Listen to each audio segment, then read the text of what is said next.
Assalamu alaikum wa rahmatullahi wa barakatuh. Ndugu yangu katika imani, ziko sababu nyingi sana.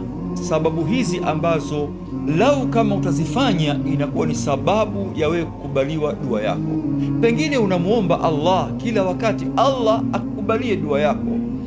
Lau ungeleta sababu hii, ingekuwa ni moja katika sababu nyepesi ya kusababisha wewe kwa msaada wake Allah kukubalika dua yako.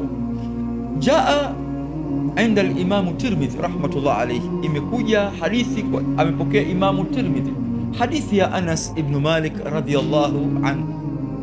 Jaat Sulaim ila Rasulillahi sallallahu alayhi wasallam, alikuja Sulaim kwa Mtume Muhammadin sallallahu alayhi wasallam.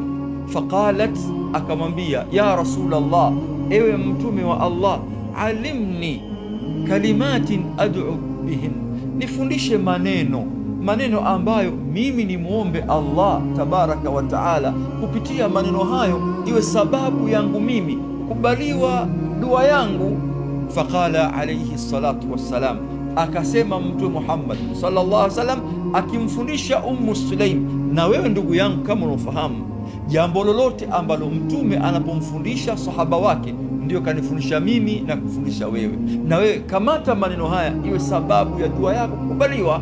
Faqala alayhi salatu wassalam, Mtume akamwelekeza Sulaim akamwambia, tasbihina 10, sema subhanallah subhanallah mara 10, wa tahmidinahu 10, kisha sema alhamdulillah alhamdulillah mara 10, wa takbirina 10, nasema Allahu akbar Allahu akbar Allahu akbar mara 10. Ukiweza kufanya hayo, thumma salillah hajatuk, kisha muombe Allah shida yako ambayo wewe ulikuwa unamwomba nayo Allah tabaraka wa taala. Fa innahu, kwa sababu Allah tabaraka wa taala yaqul, anasema qad fa'altu, nimefanya, kwa hakika nimefanya. Kwa ndugu yangu katika imani, moja ya sababu ya wewe kukubaliwa dua yako ni kama alivyoelekeza Mtume Muhammadin sallallahu alaihi wasallam, akimwelekeza Sulaim na kikuelekeza wewe ndugu yangu katika imani.